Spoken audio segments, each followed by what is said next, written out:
Il y a une saison de ma vie où même si j'allais à l'église, même si je priais, même si je disais « Seigneur, je t'appartiens », au fond de moi, je me sentais complètement perdue. Je ne comprenais pas pourquoi ma vie ne changeait pas. Année après année, je marchais avec Dieu, mais je vivais toujours la même réalité chaque jour. Les mêmes luttes, les mêmes prières, les mêmes pauvretés, la même maladie, le même découragement. Je me demandais constamment, Seigneur, est-ce que c'est tout ce qu'il y a quand on est dans le royaume de Dieu? Est-ce que la vie abondante dont tu parles dans Jean 10, est seulement pour les autres, mais pas pour moi? Je ne savais pas alors que je vivais dans une vérité brisée. Celle qu'Adam avait perdue, celle que je n'avais jamais appris à réclamer. Et puis un jour, Dieu a ouvert mes yeux. Il m'a montré que je n'étais pas destinée à survivre, mais à régner. Que je n'étais pas appelée à ramper chaque jour dans la poussière, mais à marcher dans la victoire qu'il avait déjà payé le prix pour cela. Et aujourd'hui, si je peux te partager ce message, c'est parce que j'ai vu de mes propres yeux la puissance de la rédemption. J'ai vu ce que Dieu peut faire quand une vie décide enfin de se lever et de croire ce qu'il avait prévu depuis le commencement. Alors, si tu te sens perdu, tu sens que ta vie tourne en rond, si tu te demandes pourquoi tu ne vois pas ce que Dieu a promis, cet enseignement est pour toi.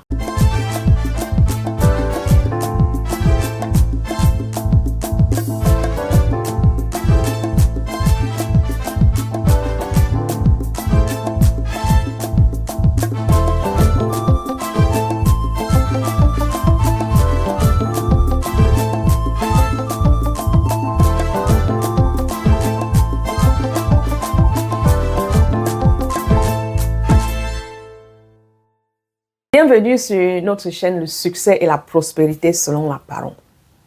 Ici, tu vas découvrir comment aligner ta vie avec les principes de Dieu pour enfin expérimenter la vie abondante que Jésus a promis dans le livre de Jean, chapitre 10, verset 10. Je suis venu afin que mes brebis aient la vie et qu'elle l'ait en abondance. Je suis Sinclair Sima, une femme transformée et restaurée par la grâce et l'amour de Dieu. Et aujourd'hui, je vis une vie remplie de sens, de victoire et de nouveaux commencements. Et toi aussi, tu peux vivre cette même vie. Donc, assois-toi, clique sur la cloche d'abonnement pour être le premier à recevoir nos vidéos chaque semaine. Partage cette vidéo avec ceux qui sont autour de toi et clique sur like afin que cette vidéo soit partagée à plus d'autres personnes. Et comme ça, tu m'aiderais à grandir le message autour du monde. Ce message aujourd'hui, c'est de perdu à victorieux. Le plan original de Dieu et la puissance de la rédemption. Aujourd'hui, je vais vous parler du plan original de Dieu et de la puissance de la rédemption. Je crois que pour commencer la vraie nature de quelque chose, nous devons retourner toujours au commencement, à la manière dont tout a commencé, pour pouvoir comprendre comment ça doit fonctionner. Au commencement, Dieu a créé l'homme à son image et lui a confié la puissance et la domination. Nous lisons ça dans Genèse 1, verset 26 à 28. Dieu les bénit et Dieu leur dit, soyez féconds, multipliez, remplissez la terre et assujettissez-la. Et dominez sur les poissons de la mer, sur les oiseaux du ciel et sur tout animal qui se meurt sur la terre. C'était un monde parfait. Une relation parfaite entre le Père et ses enfants. Ses enfants qu'il adore. L'homme marchait dans la gloire, l'autorité et une intimité profonde avec Dieu. Mais ensuite, le péché entra dans le monde par la désobéissance de l'homme. Par cet acte unique, l'homme remet entre les mains de l'ennemi la puissance et la domination que Dieu lui avait donnée. À partir de ce moment, les ténèbres prirent de l'influence sur la terre. Le péché devint la racine. Et de cette racine poussaient de nombreux fruits destructeurs comme la maladie, la pauvreté, l'ignorance, l'immoralité, la haine, la peur, la mort. Je peux continuer à citer ça, c'est les fruits du péché. L'humanité commença alors à vivre l'impuissance, déconnectée du dessein de Dieu et de sa destinée pour eux. Alors le cœur du Père pour la rédemption, cela attrista profondément Dieu. Cependant, par son amour infaillible, Dieu avait déjà un plan de rédemption pour ses enfants, pour nous, sa créature. Motivé par l'amour, il envoya son Fils unique dans le monde pour payer le prix du péché et restaurer l'humanité dans son plan original, dans son but original. Nous lisons ça dans Jean chapitre 3, verset 16. Car Dieu a tant aimé le monde qu'il a donné son Fils unique, afin que quiconque croit en lui ne périsse point, mais qu'il ait la vie éternelle. Donc voici la mission de Jésus. Lorsque Jésus vint, il fut clair sur sa mission. Il nous partagea sa mission. Il déclara qu'il était venu pour détruire les œuvres de l'ennemi, pour détruire le plan de l'ennemi pour nous. Dans 1 Jean chapitre 3, 8, le Fils de Dieu a paru afin de détruire les œuvres du diable. Et il dit aussi dans Jean 10, 10, le voleur ne vient que pour dérober, égorger et détruire. Mais moi, je suis venu afin que les brebis aient la vie et qu'elle l'ait en abondance. Donc, par Jésus-Christ, le plan original de la création a été racheté et restauré. Une preuve vivante, une foi qui fonctionne. La plupart du temps, nous entendons ou nous lisons des déclarations puissantes dans la parole de Dieu. Et nous pensons, ah oui, quelle bonne promesse. Mais au fond de nous, nous nous demandons en silence, est-ce que ça fonctionne vraiment? Je me suis posé cette question pour longtemps au début de ma foi. Je suis ici aujourd'hui pour te dire qui suit cette vidéo, oui, ça fonctionne et c'est réel. La parole de Dieu signifie réellement ce qu'elle dit, mais nous devons la recevoir par foi pour en voir la manifestation. Et ma vie est la preuve que la parole de Dieu fonctionne. Au début de ma marche de foi, je n'avais rien. Physiquement, je manquais des ressources. Maintenant, je portais une mentalité de pauvreté. Mais j'ai compris que je n'avais rien à perdre en choisissant de croire à ce que la parole disait. Je n'avais rien à perdre, mais beaucoup à gagner si ça marchait. Voici comment je l'explique souvent à mes enfants. Jésus a dit qu'il est venu pour nous donner la vie abondante. Jésus est venu selon la parole de Dieu, puis il est reparti. Ce qui signifie que la vie abondante nous appartient déjà. Même si nous ne la voyons pas avec nos yeux, ça nous appartient déjà. Donc la question à se poser n'est pas pourquoi je ne vis pas la vie abondante, mais plutôt comment puis-je vivre cette vie abondante car elle nous appartient déjà. Seigneur, comment recevoir cette vie abondante dans ma vie? Donc en tant que l'enfant aimé de Dieu, je devais partir de cette réalité. Jésus n'est pas un homme pour mentir. Ses promesses sont vraies et immutables. Alors ma question à Dieu était, quand j'ai commencé à comprendre cela, Seigneur, pourquoi est-ce que je ne vois pas cette vie abondante dans ma propre vie? Comment puis-je la voir? Car je l'ai déjà. Jésus est venu, il est parti, il m'a donné. Le Saint-Esprit m'a fait comprendre que tout commence dans ma mentalité, dans ma pensée. Une fois que j'ai choisi de croire et de recevoir cette vie par foi, j'ai commencé à aligner les paroles de Dieu avec ma vie. Une fois que j'avais choisi de croire et de recevoir cette vérité par foi, que Jésus est venu, il m'a donné la vie abondante. J'ai commencé à aligner ma pensée avec les vérités que je lisais dans la parole de Dieu. En effet, je renouvelais ma pensée. Je remplaçais les nouvelles croyances avec les anciennes que j'avais. Et au fil du temps, tout dans ma vie a progressivement commencé à changer pour s'aligner avec la vérité de la parole de Dieu.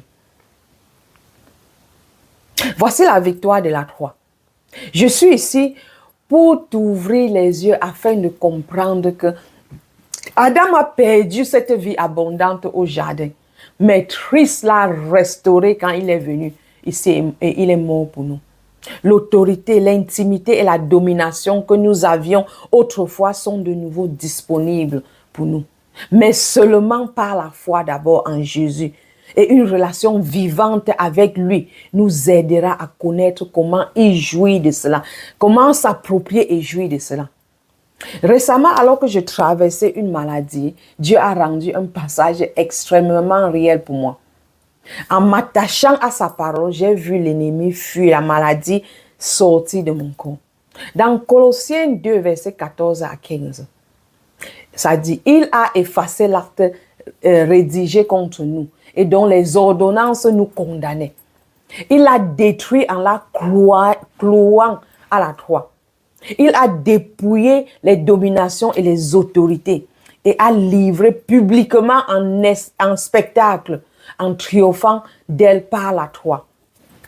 En quelque sorte, ça veut dire que tous les péchés qui étaient contre nous, Dieu a racheté nos péchés et il a cloué tout cela à la croix.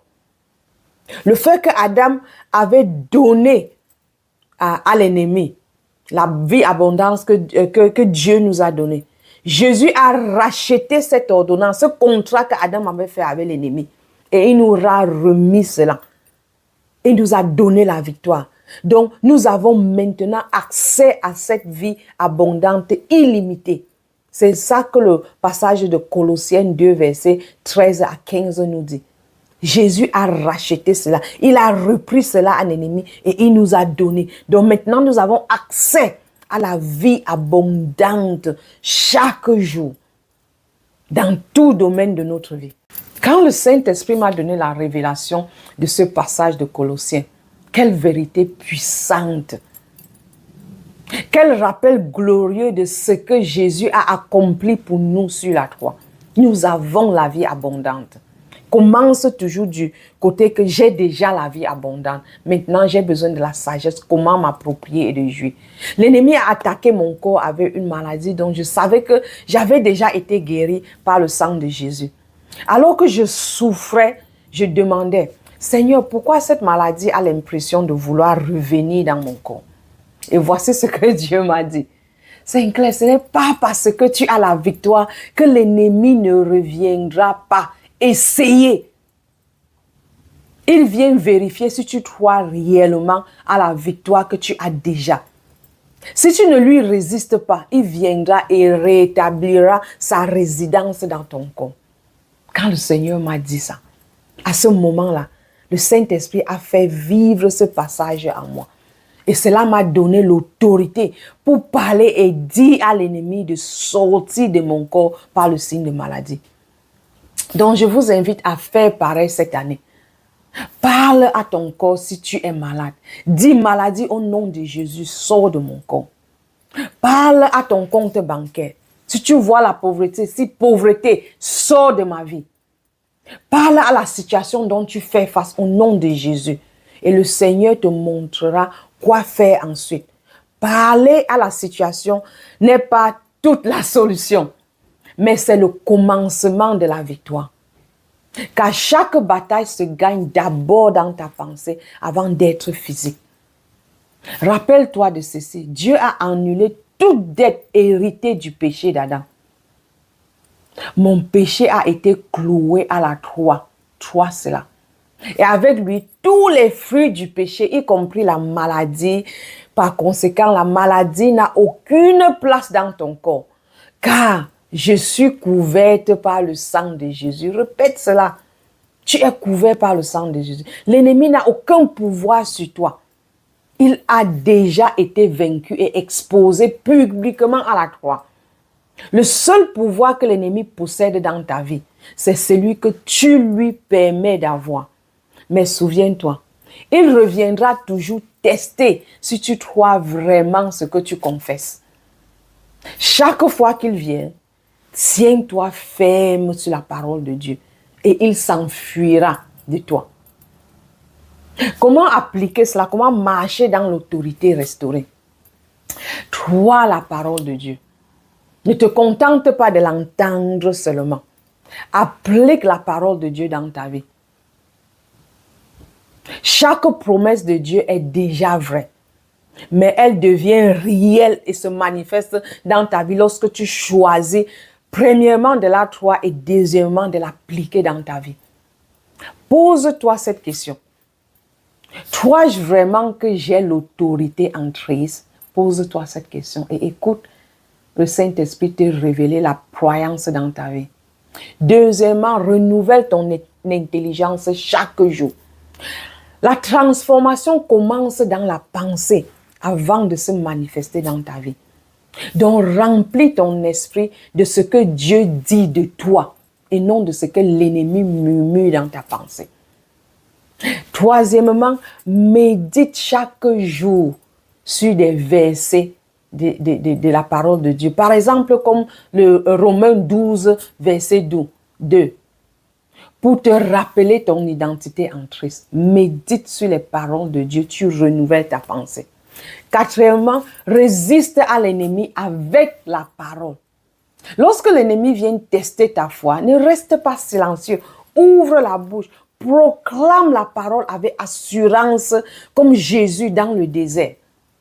Jacques chapitre 4 verset 7 nous dit, résistez au diable et il s'enfuira loin de vous. Tu le résistes par proclamer ce que la parole de Dieu dit sur toi. Cinquièmement, marche dans la gratitude de la victoire. Vis chaque jour avec l'état d'esprit de quelqu'un qui a déjà remporté la victoire. Remercie Dieu chaque jour en avance pour tout ce qu'il a déjà accompli pour toi. Remercie, vis dans l'esprit de gratitude. Donc en conclusion, je vais finir par dire, nous avons reçu une vie abondante par l'œuvre accomplie de Jésus sur la croix. Nous sommes plus que vainqueurs par celui qui nous aime. Alors réjouis-toi dans cette victoire, célèbre la victoire et vis avec assurance chaque jour que tu es déjà victorieux en Jésus. Donc cette année 2026, marche dans la joie car la victoire est déjà pour toi. Si ce message t'a parlé, ne le garde pas pour toi. Car nous sommes bénis pour être une bénédiction. Partage-le avec quelqu'un qui a besoin d'entendre que Dieu ne l'a pas encore abandonné et que son histoire ne fait que commencer. Et que la victoire est encore possible. Et souviens-toi, le succès selon Dieu commence toujours par l'obéissance à ses principes, à l'application à ses principes chaque jour dans ta vie. Donc dis-moi en commentaire ce que tu retiens aujourd'hui de cette vidéo et comment tu comptes l'appliquer dans ta vie. Je lis tous les commentaires, je réponds chaque commentaire et je prie pour ceux qui laissent les commentaires. Avant de partir, je t'invite vraiment à regarder la prochaine vidéo dans notre série. Je vais mettre le lien pour une vidéo recommandée. Tu peux cliquer pour regarder. Et ce sera la suite naturelle après avoir regardé cet enseignement. Et ça, un message qui va t'aider à approfondir ta compréhension de l'autorité que tu as reçue en Christ. Ne manque pas cette étape. Tous nos vidéos sont conçues pour t'aider à changer ta manière de penser. Donc, je t'invite aussi, mon objectif cette année, c'est de toucher plus de vies avec ces enseignements et voir des vies être transformées. Et tu peux nous aider en partageant cette vidéo. Une fois que tu vois la vidéo, partage-le autour de toi. Car j'aimerais voir tellement de vies être transformées et que chacun entre dans la vie abondante que Jésus a payé pour son sang pour nous donner. Que chacun comprenne l'amour de Dieu. Que chacun vive dans son identité et que chacun vive la vie abondante que Jésus nous a donnée. Et tu peux aider en partageant cette vidéo autour de toi avec tous ceux que tu connais. Et qu'ensemble, nous remportons cette victoire et que nous célébrons en décembre 2025 les vies que nous avons touchées. Imagine un jour être au paradis et le Seigneur te montre des milliers et des millions de personnes que ta vie a touchées. Et tu te poses la question, mais comment est-ce que j'ai touché ces gens? Juste en partageant ces vidéos, quelqu'un sera transformé. Et c'est comme ça qu'ensemble, nous allons former cette nation des guerriers. La nation des guerriers, des gens qui sont fermes, qui voient la bataille être gagnée juste en étant fermes sur la parole de Dieu. Rappelle-toi, tu as été créé pour briller. Alors lève-toi chaque jour et brille.